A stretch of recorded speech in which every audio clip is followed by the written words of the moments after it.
Welcome to another great day in Nashville. Please take your seats. Our program is about to begin. Please welcome FSIR President Robert Lookstein.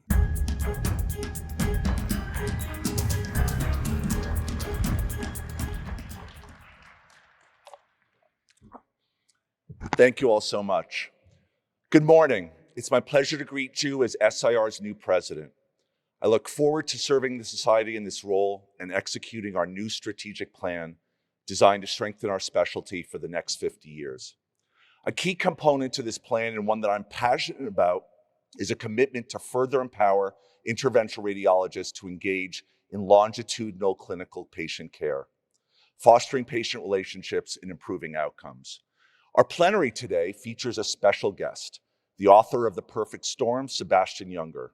His life was saved by an interventional radiologist, Philip Dombrowski, who practices in Cape Cod. As you will soon learn, his story highlights the tremendous impact our specialty has in every community where we practice. Every embolization we perform, every stent we place, every balloon we inflate or tumor we ablate may just be all in a day's work for us, but for our patients, it's life-changing and life-saving. It's bleeding stopped, it's pain relieved, it's life restored. The fact that Sebastian Junger is here today and knows why he is here today shows how far we have come over the last 50 years. When FSIR began, the majority of interventional radiologists were receiving referrals in hospitals, only for the first time meeting patients when they were on the procedural table. There was typically no clinic visit and no follow-up. But today we've matured and evolved into a specialty committed to and focused on longitudinal comprehensive clinical care in all settings. While we sometimes meet patients for the first time on the procedure table, we're not solely meeting them on the table anymore. We're consulting with our colleagues in the hospital setting. We're getting referrals from primary care physicians and internists in the outpatient setting. And increasingly, we're receiving appointments from patients who refer themselves after learning about our innovations and our ability to improve quality of life and solve complex healthcare problems. All of our practices have evolved to meet these needs. More and more of our members are meeting patients in your own physician offices, whether that being in a freestanding center, an ambulatory surgery center, an OBL, or simply your own doctor's office within our hospitals to provide comprehensive longitudinal clinical care. FSIR remains committed to expanding the number of interventional radiologists who recognize and demonstrate the transformational power of a longitudinal clinical practice, not just here in the United States, but around the world. At the same time, we embrace the diversification of our specialty. We treat conditions across the body and touch so many patient lives in so many different settings. It's such an incredible opportunity and such a humbling responsibility. While we celebrate 50 years of FSIR, it's only been about 10 years since we became a primary specialty. We've evolved so rapidly. We're already seeing subspecialization and the honing of the very specific IR skills throughout our communities. We have providers that self-identify as vascular specialists, cancer specialists, pain specialists, pelvic health specialists, women's health specialists, stroke specialists, and countless more. Now that we've matured to a point where we are developing unique subspecialties, we must recognize that it's time that we deploy and participate in the registry data systems that other primary specialties have and use that data we collect to prove the value and quality of the work and to demonstrate the improvement that we can achieve in patient outcomes. This year, we have recommitted to the launch of the FSIR Vertex Clinical Data Registry. This is designed to provide clinical data analytics for all interventional radiologists across the United States. We're pleased to announce that our first 10 pilot sites will be brought on board soon, immediately following this meeting, with a goal of bringing on several dozen sites within the next year. When this is fully operational, Vertex will enable us to track outcomes, evaluate treatments, monitor safety and efficacy, all to support coverage determinations, reimbursement decisions, and fight misconceptions about what we do and how effective we are. Vertex addresses the need for consistent, high-quality interventional radiology data to meet stricter post-market surveillance requirements, support the shift towards value-based care, and inform decision-making using real-world data and evidence. This is the way that we demonstrate what we know, that interventional radiology therapies are first-line, minimally invasive, efficient, and effective treatment options. I believe this is the future of our specialty, to be broadly recognized through all of our external stakeholders, and most importantly, through our patients, not just as technical experts, but clinical specialty experts as well. All that will further allow you, our members, and our specialty at large to provide better care for a broader segment of the population, and will continue to reinforce our commitment to providing comprehensive clinical care. Thank you.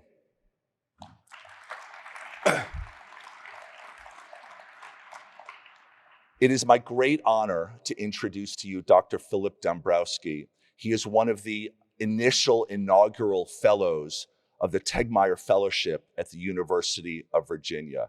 He's here to kick off this morning's panel on I Owe My Life to Interventional Radiology.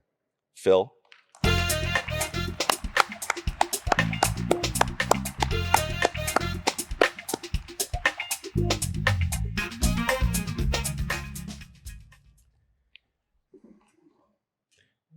Well, thank you, Robert, and thank you, the Society, for having me and inviting me to the session.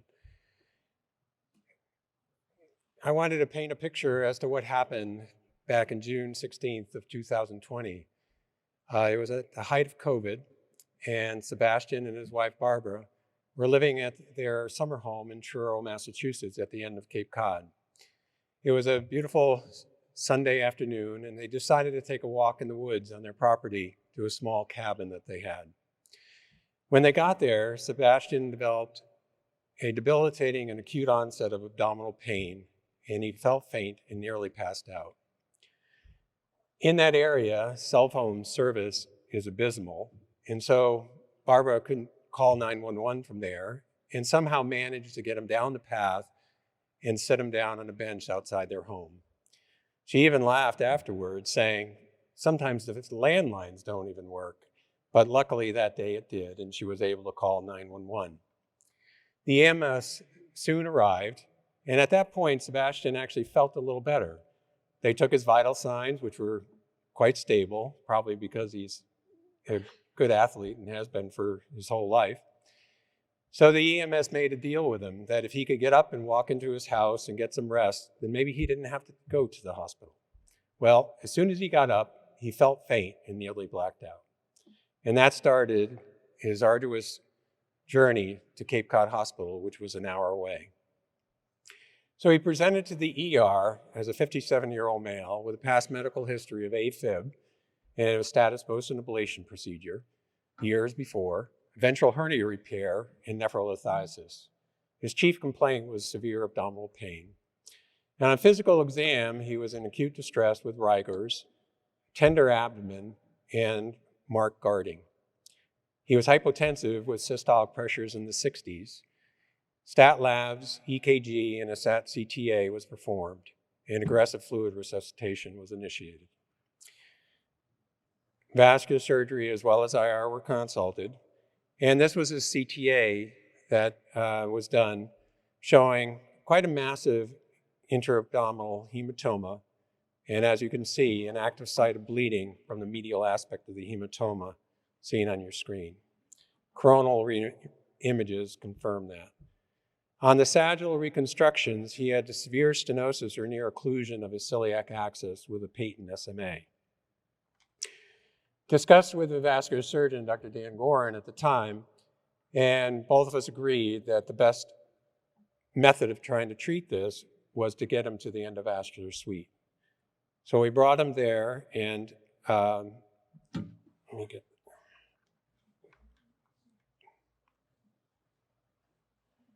Found the mice. Sorry.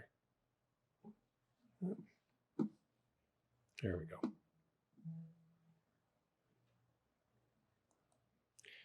And this was the midstream aortogram. And at the very delayed images, you could see the area of active extravasation correlating with the CT findings. A Simmons 1 catheter was placed at the origin of the celiac axis and confirmed complete occlusion of the celiac. The next picture showed a selective injection of the SMA, and you could see the very large inferior pancreaticoduodenal artery forming the arcade leading back to reconstitution of the GDA in the common hepatic as well as splenic artery branches of the celiac. At that point, we advanced the catheter into that specific branch, and then over the course of several minutes, selected each of those branches, but it was only until I selected the most medial branch did we actually see a small branch coming across midline and splying the area of active bleeding. This is just a slightly different oblique. Turns out that that branch is the dorsal pancreatic branch coming from the splenic artery, as you can see with retrograde filling on that image.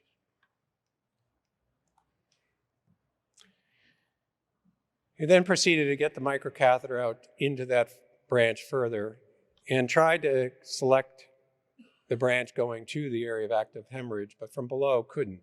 At that point, he had received about 9 units of PAC cells, some FFP, as well as fresh frozen plasma.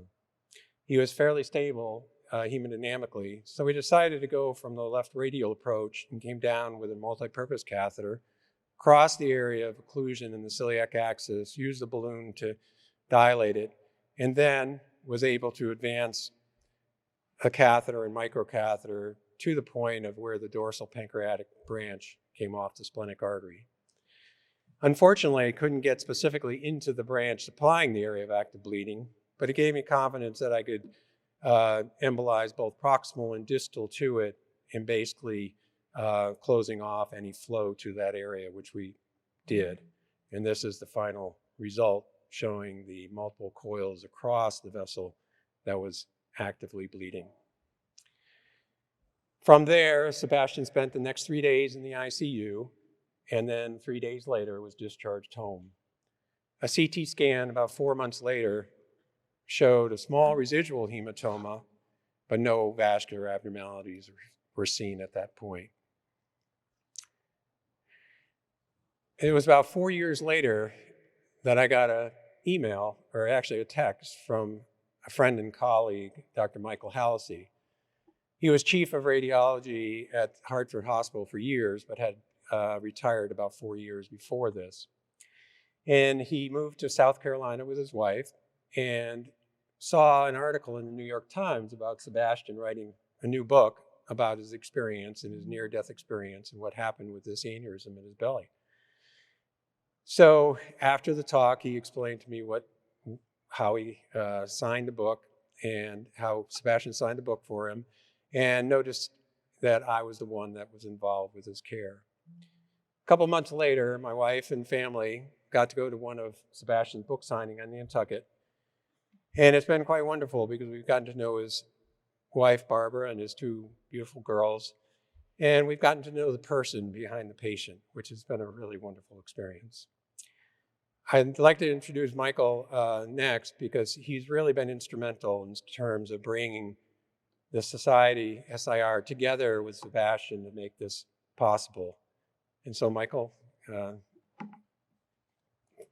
and actually interesting, Michael actually wrote an article back in 1996 on this particular topic in the Annals of Vascular Surgery. So Mike, it's all yours.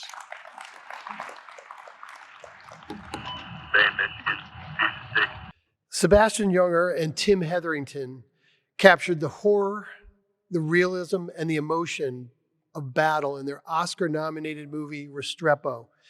Watching soldiers in an Afghanistan firefight can instill the fear of death in the most hardened viewer, even when there is no sound. Every day, every night, every weekend across the world, interventional radiologists are saving patients off the threshold of death. While doctors can isolate their feelings to be the most effective in their skills, patients are ultimately more traumatized than soldiers. Unlike soldiers, threatened and dying patients are betrayed by their own bodies. Alone, death, like life, becomes a part of them. The enemy is within, and the fear never leaves the patient. The terrifying enemy remains well after the battle. The life-threatening experience can cause a patient to lose trust in everything they know in their life, family, and surroundings. This is sometimes the consequence of what is called the near-death experience. The visions seen by patients on the threshold of death. This can extend well after they leave our procedure table. In his masterpiece, The Perfect Storm, Junger describes man's battle against the raging sea. In Tribe, he studies what tribal societies have gleaned from belonging, loyalty, and the eternal quest for meaning. In Freedom, he engages in a travel across the country with the tension between true independence and the responsibility to community. All of these are New York Times bestsellers. Sebastian Junger has been described as the Ernest Hemingway of our time and proves that fear does not stop death, but rather alters life.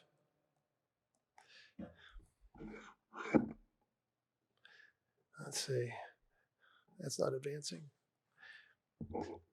Sebastian Junger has now written, In My Time of Dying, without death, the life we did live would be meaningless because it would never end. While one of the core goals of life is survival, the other is meaning. This excellent book will allow you to understand the patient and the near-death experience. It also describes what we all do every night as IR doctors, and it will make you a better physician. In the summer of 2020, Sebastian nearly died due to massive hemorrhage from a ruptured pancreaticoduodenal aneurysm.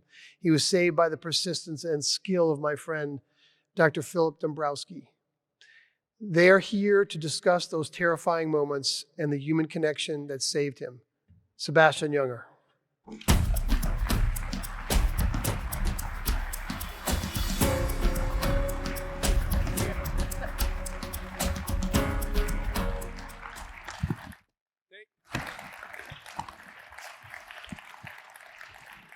Thank you so much. As a journalist, as an author, it's an honor to speak to any gathering of people, and particularly to speak for you all, because you are involved in a discipline, in a science that saved my life. And I'm old enough to be okay with my own passing, but I have young children and I'm not okay with that. So on behalf of my daughters, who are now 8 and 5, I want to thank you and really say it's a tremendous honor to be here before you. I was a war reporter for many years. I was almost killed any number of times in the sort of random dangers of war. And as a result, I always thought death was sort of like dramatic and happened in foreign lands. After my best friend, Tim Hetherington, was killed in combat in Libya, I stopped war reporting. I came home. I got married. I had a family. And I sort of thought I'd slid into home base. Like, what's going to happen to me now? I was a lifelong athlete. I'm not a walking heart attack. Something's going to get me eventually, but it probably won't happen suddenly. I'm not going to just drop dead. And that was when I found out the really terrifying thing about death is that it can be unbelievably mundane. I mean, just on a sort of ordinary Tuesday, right? I mean, it really, and that to me is the truly terrifying thing about it, is how much it is a part of absolutely ordinary life. I had deluded myself otherwise. This was during COVID, and we were at a remote house in the woods in Massachusetts, at the end of a dead-end dirt road, no cell phone coverage. The landlines shorted out when it rained and didn't work. In other words, it was basically paradise. And one afternoon, we had a little bit of babysitting. The teenage girls who lived up the road, we knew the family, they called and said, hey, would you like some babysitting? And, you know, this is during COVID. And we were like, yes, we pay $1,000 an hour. When can you get here, right? So they came over and my wife and I took a little time with each other, which wasn't something we were able to do very often. And we went out to this little cabin that I'd built in the woods. And in mid-sentence, this is how ordinary death can be, in mid-sentence, I felt a sudden pain in my abdomen, and I began dying. I didn't know I was dying, but that's what was happening to my body. I stood up to try to walk it out. I thought it was indigestion, and I almost fell over. And I sat down, and I said words I never thought I'd have to say. I said to my wife, I think I'm going to need some help. She had to drag me through the woods. I had my arm around her shoulder, and she dragged me some hundreds of yards to the driveway, put me into the passenger seat of the car, told one of the teenagers to call 911. There was no landline. There was no cell phone service.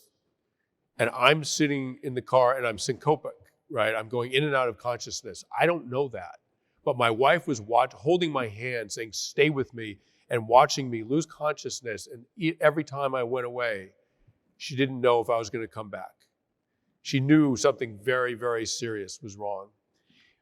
I finally realized something serious was wrong when I started to go blind. The sky turned electric white, and that electric white took over the roof of the house and the trees until I couldn't see anything. And I said to my wife, I'm going blind. I don't know what's happening. Finally, they did get a call through, 1 bar of signal, and the ambulance came. And by the time the ambulance got there, I'd gone into compensatory shock, right? So now I've sort of rebooted. I can see, I'm clear-minded, I'm feeling pretty good. I've got this horrific pain in my abdomen, but I'm like pretty good, right? And what I don't want to do is waste a beautiful Sunday afternoon in the ER unnecessarily, right? And so the ambulance shows up, 2 guys, and they were like, oh, you're 58 years old. Of course, these guys are in their 20s or something, right, or 30s. And they're like, oh, you're 58 years old. It's kind of a hot day. You probably dehydrated. And I was like, yeah, that sounds right. What they were misled by the fact that I have an athlete's heart rate. My heart rate's in the 50s. So now that my heart rate with them was probably in the 80s, so they thought I had a normal heart rate. It was 30 beats, probably 30 beats a minute above what it should have been. That might have tipped them off that I was bleeding internally. But because I was an athlete, it was masking that crucial diagnostic clue. So my wife said to them, he couldn't see a while ago. He couldn't stand. You're taking him to the hospital. And in my mind at that moment, I thought, because I'd always heard this statistic and wondered if it was true, I thought, this is why married men live longer. Like, I'm seeing it happen right now. This is the reason for that statistic. So the guys were like, okay, and loaded me in, and everything was very relaxed. I mean, we didn't quite stop to get coffee on the way, but we could have, right? I mean, there was no urgency at all. And then suddenly I lost control of my bowels. And I remember thinking, I was going blind, I've lost my bowels. Like, that doesn't sound good. My daughter called on my cell phone and said that she loved me to the moon and back. And I said, thank you. And I said, I love you too, and hung up. And that was in all likelihood the last time I would ever talk to my daughter. I didn't know that, thank God. My body kept it together right until we got to the hospital. So now I'm 90 minutes in to this incident. And right as we pull in, I go off a cliff. I can feel it happening, and the doctors can see it happening. I turned just apparently pale as a sheet and sort of incoherent, and I was in end stage hemorrhagic shock. And they rushed me in to the trauma, they rushed me into radiology to do a CAT scan. And I remember shaking so hard, I was rattling on the shuttleboard. And this was one of the things that I will never forget from this incident, how important human connection is to the patient. I had no idea I was dying, but I was in tremendous distress, in incredible pain, and convulsing with cold. And this nurse came and took my hand and said, "Breathe with me." They couldn't sedate me because my vital signs were so low. I was 60/40 or something like that, right? I mean, they ended up giving me 10 units of blood in total. I think I'd probably lost about half my blood at that point. But she held my hand and she said, "Breathe with me." And immediately the pain subsided, my shaking calmed, everything I normalized. And I know this from being a parent. If you have a kid who's having a temper tantrum, who's really upset, that connection, that human connection, it regulates infants and children. Well, it regulates patients as well. And even as out of it as I was, in that moment, I thought, oh, this is Lamaze, right? This is the breathing that women do when they give birth. It's not sort of hocus pocus. It really works. I couldn't believe the effect on me. So just as a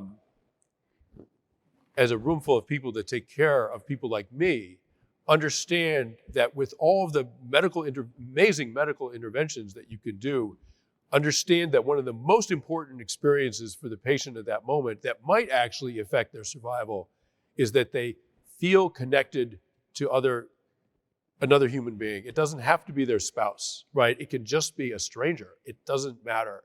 And it has an incredible effect, not only on the state of mind, but I think probably on physiology and on outcomes. So they took me into the trauma bay, and a doctor explained that they were going to have to put a cordis line into my jugular. That didn't sound like much fun, right? But this is how much denial I was in. I said to the doctor, why would you want to do that? Like, in case there's an emergency? And I've lost half my blood at this point, right? And he said, "This is the emergency, Mr. Junger." I was like, all right, well, do what you got to do. I mean, whatever, sure, go ahead. So he asked me, for some reason, I tried to make a sort of joke when they're pulling me out of the ambulance. I mean, one of the things that dying people do, they don't know they're dying, right? Like, when people are dying, often their functionality is very low, and they're not really thinking rationally, thank God, and they don't really understand what's happening.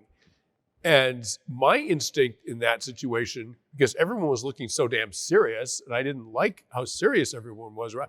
I was trying to lighten the atmosphere by joking, right? And my jokes kept falling flat. But so the Dr. Wilson said he had to put a line into my jugular, and then he started to put this plastic sheet over my face, and he said, "Are you claustrophobic?"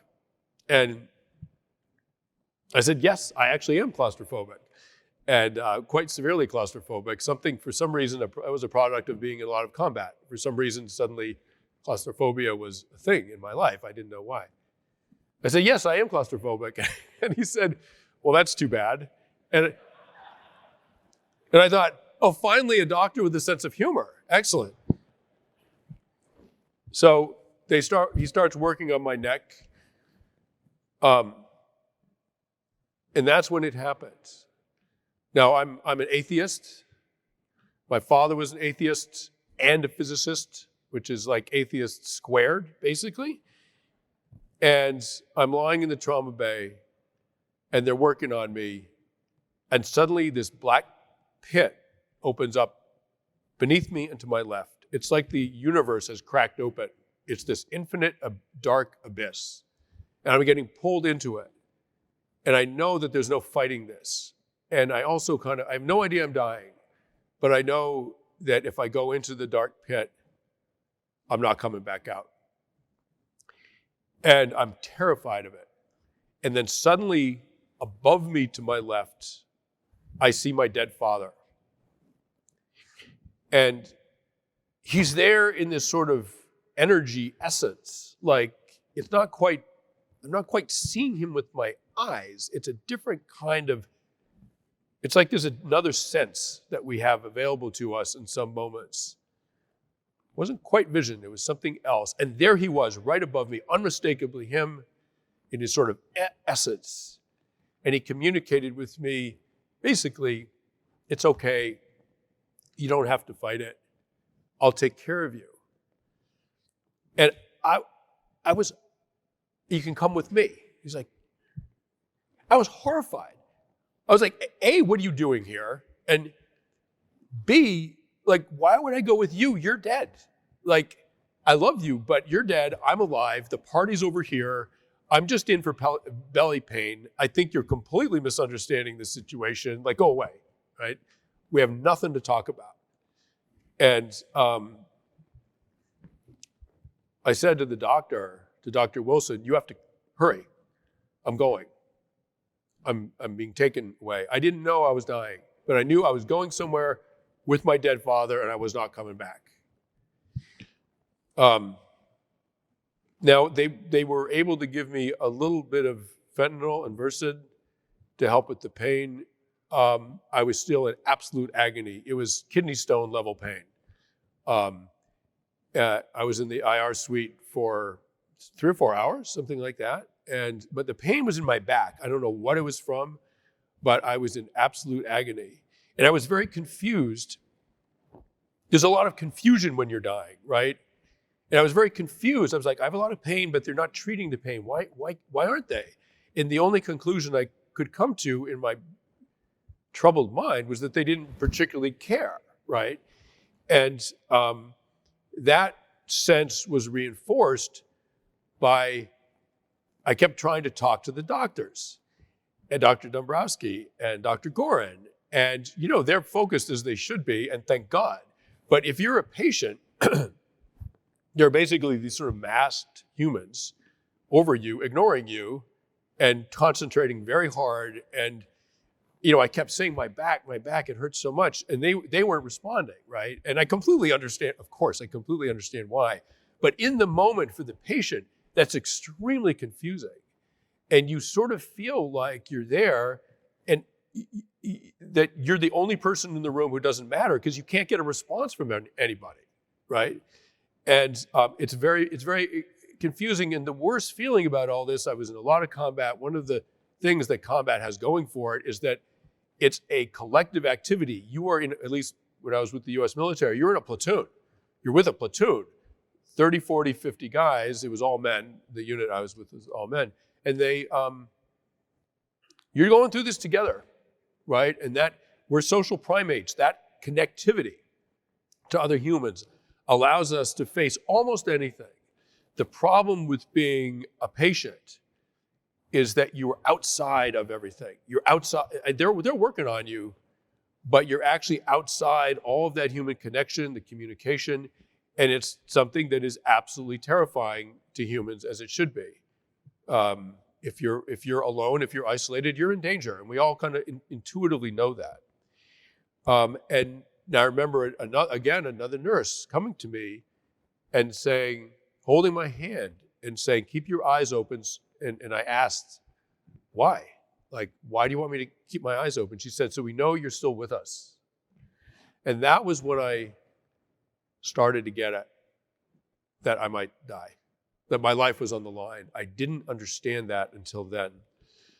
I also, would be helpful to know that patients hear a lot of stuff.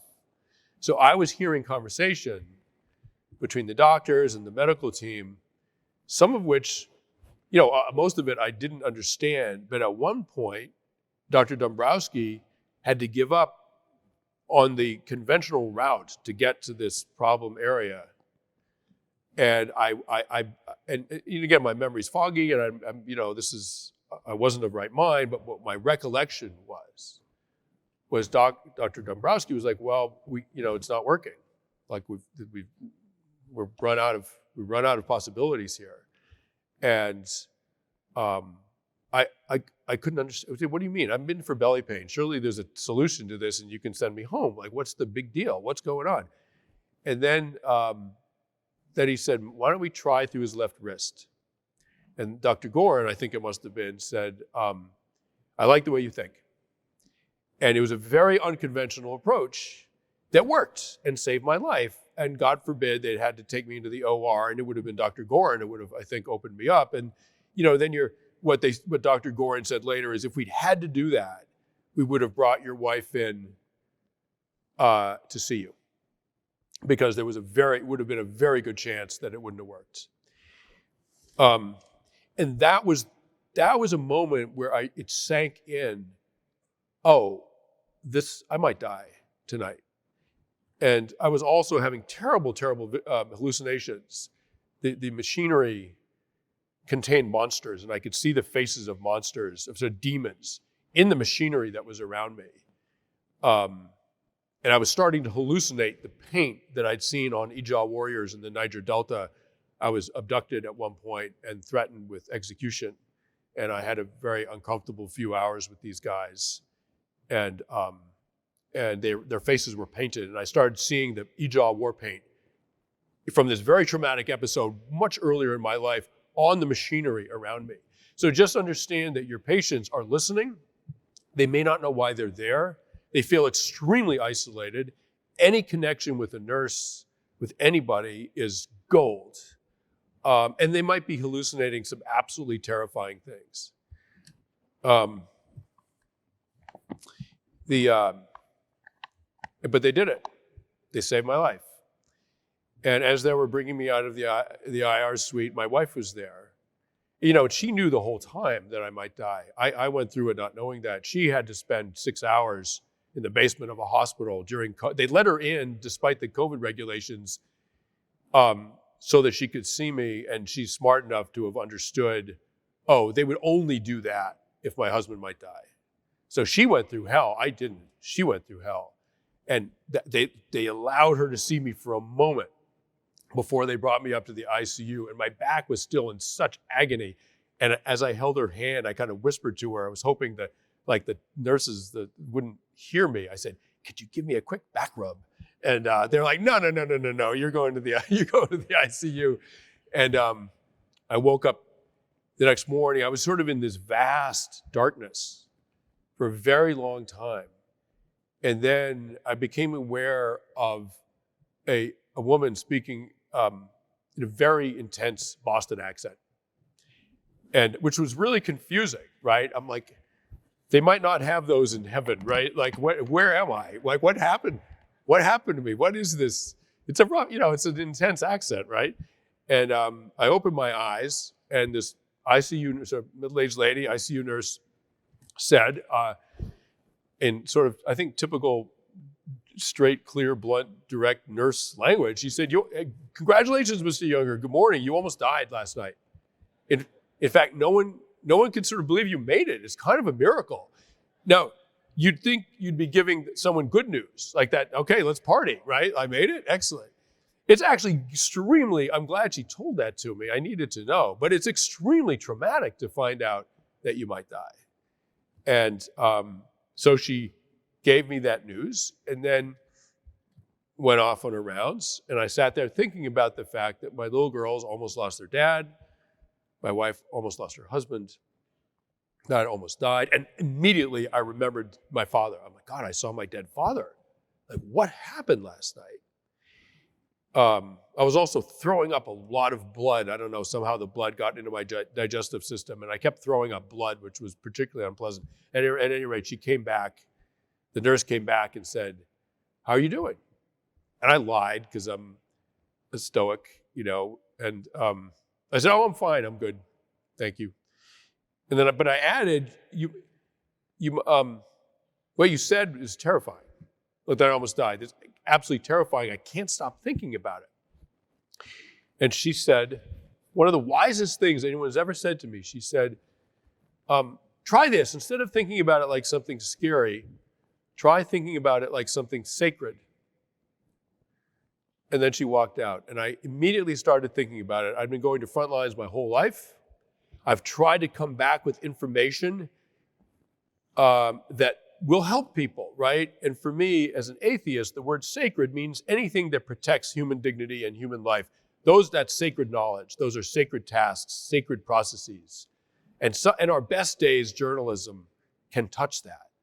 I thought, I've gone to the ultimate front line, my own mortality, a place we will all go. And I looked over the edge and I was allowed to come back. Did I come back with sacred information that might help other people as they face their own mortality? Will it help me? My book is an attempt to carry out her instructions to me, looking at this as something sacred. I'll end with this before our panel. At one point, the wisdom of young children, right? They see the world exactly as it is.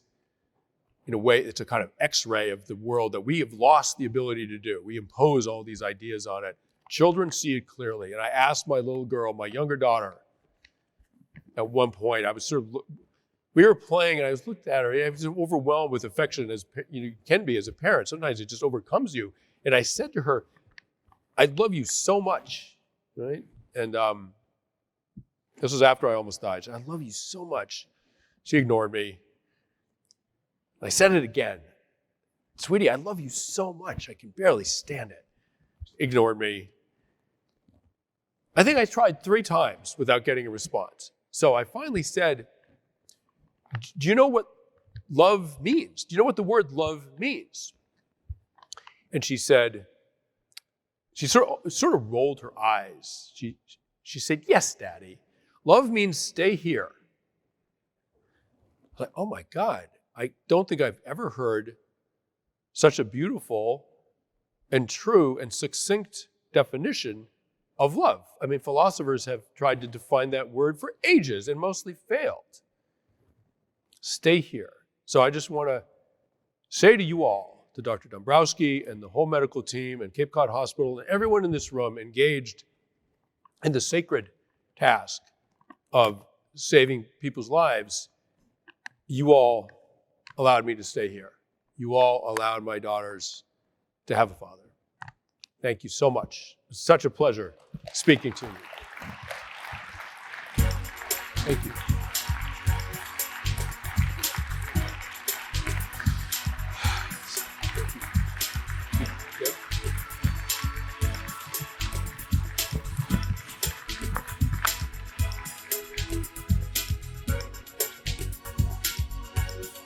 Thank you.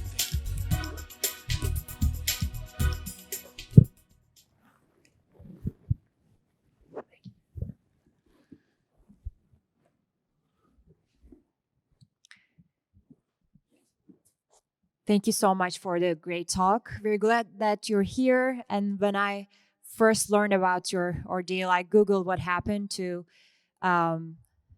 Junger. I learned that a surgeon saved your life.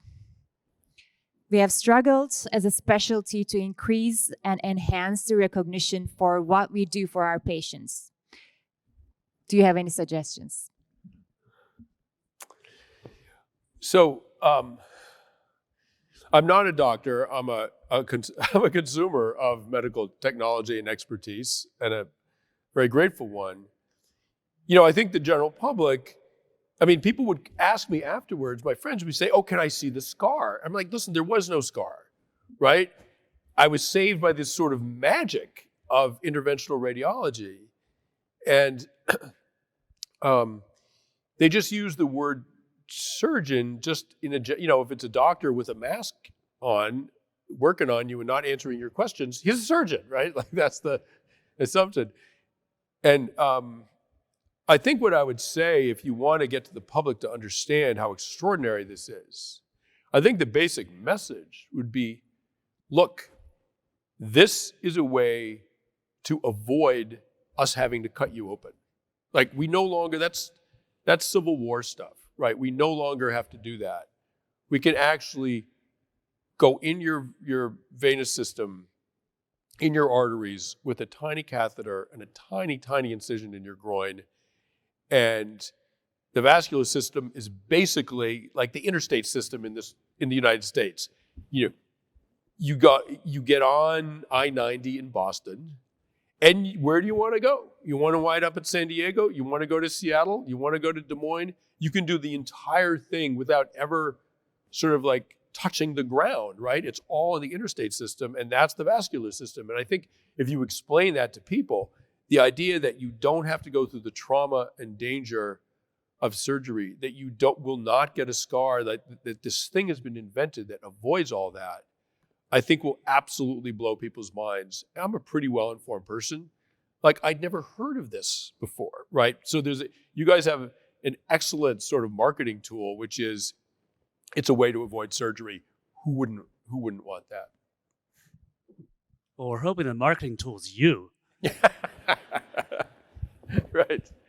Can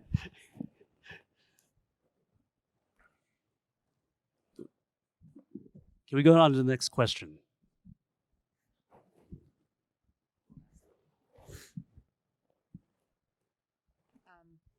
Previous question. Previous page, please, for the questions. Mr. Junger, I read your book and I recommend it to everyone I know. You always run towards danger. How was facing your own mortality change your view on death? Yeah. So this is actually kind of a complicated topic, and it brings up the topic of medical trauma.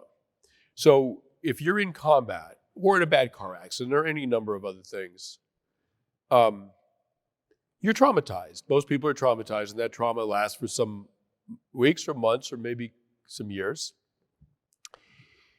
What I did with that trauma was I said to myself, if you don't want to risk getting killed, if you don't want to have to see terrible things that you then have to process later, just don't go to wars anymore. Stay home where life is safe and peaceful and kind, right? And I did that, and that's when I really almost died. And what was so terrifying about that is that I had the illusion of agency. Oh, you don't want to die? Don't go to a war zone. Well, come to find out, we're all biological beings, and our bodies are complicated, and you can be very, very, very fit. I was like semi-professional athlete when I was young. I was a long distance runner. I was sponsored by a shoe company. I ran a 2:21 marathon. I was like a very, very fit person. And I just never thought that anything sudden would ever happen to me medically, right? But I didn't understand. And so what this incident did was make me understand that, of course I knew we're all gonna die. I didn't know that we could all die. All of us could potentially die today. That's absolutely terrifying. But the flip side of terror is reverence. So what I was able to do, and it took quite a while, what I was able to do was start to turn that terror, this newfound terror in existence, like I became an extremely anxious, paranoid person for a while. Eventually I was able to turn it to a kind of reverence, like, oh, if it's true that we could all die on any day, any given day, we don't know for sure, what are you going to do with your day? Like, how do we properly live our last day if that's what it should be? And then all of a sudden you're not scrolling down your social media feed, and you're not getting angry in traffic, and you're not, it actually allows you to step outside of these normal human behaviors that actually don't enrich your life very much. And so I will say that again, as medical providers, understand that when the patient comes home, as is the case with soldiers, like soldiers don't get PTSD while they're fighting, they're too busy fighting, right? It happens later. So the hardest part of all of this for me was the psychological effects afterwards. The physical effects were minimal, and were within a couple months I was totally fine.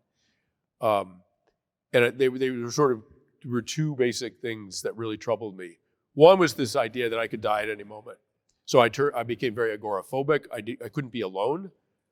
basically had a massive anxiety disorder. And the other was this idea, which is called derealization, which is actually quite common with people who have almost died. I worried that I had died, and I didn't know it. And that all of this that I was experiencing was a dying hallucination, and that I wasn't really here. And I know it sounds absurd, but it's impossible to disprove.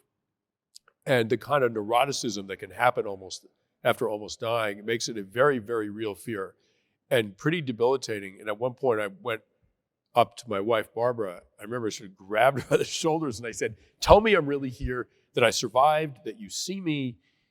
And she said, "Yes, of course you're here, sweetheart. You survived. We love you. You're fine." And in my mind, I thought, that's exactly the kind of thing that a hallucination would say to you. And at that point, my wife said, "You need to get some help." And so I went from extremely severe anxiety disorder. I finally climbed out of that and fell into a really, really dangerous depression. And I did not expect any of this. And that is something that patients of yours that almost died and know that they almost died, you really have to check up on them later. They will have a lot of work to do psychologically to get back to normal. I did eventually, but it was a fight. It really, really was. And my depression got to a point where I was actually worried about my safety. I was like, why bother living if it's all so tenuous and illusory?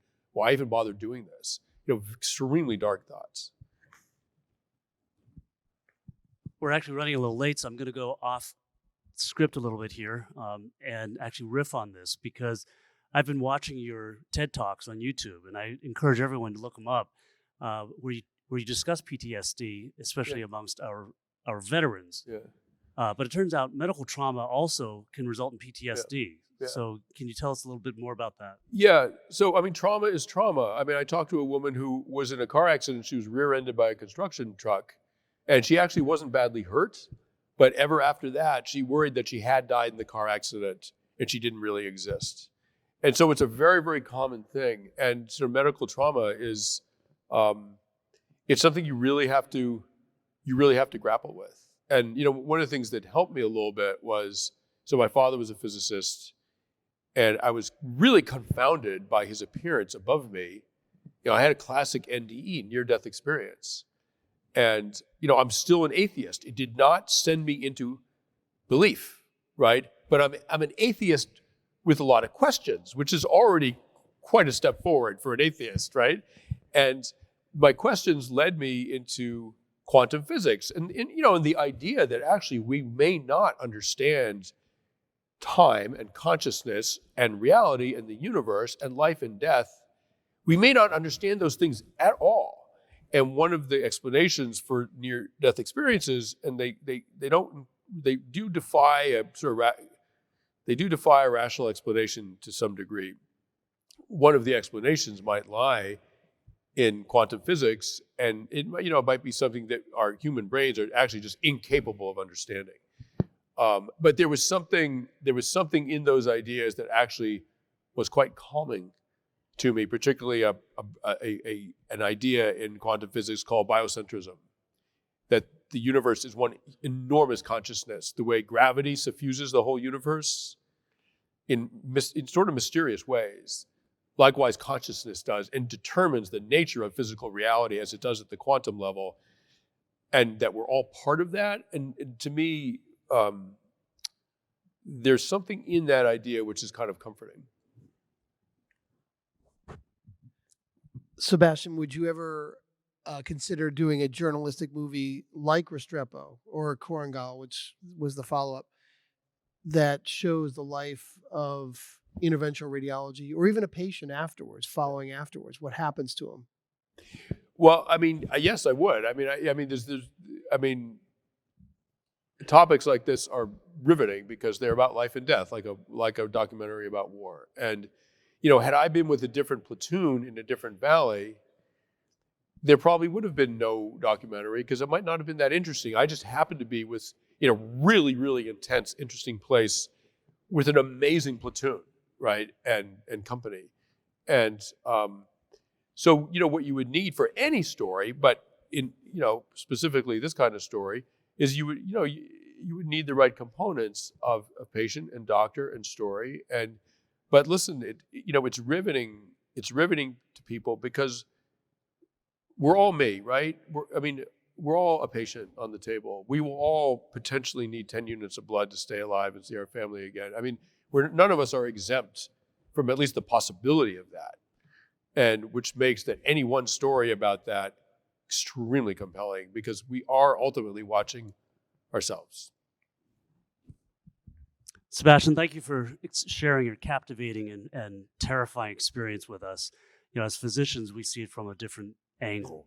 And just for everyone in the audience to know that there are copies of Mr. Junger's book available across the way at IR Central, and Mr. Junger will be signing books in the expo stage 3, I think for the next hour or something like that, until your hands cramp up. Yeah. So thank you so much for showing the human side of what we do. Thank you for having me, everybody. It really was an honor. Thank you.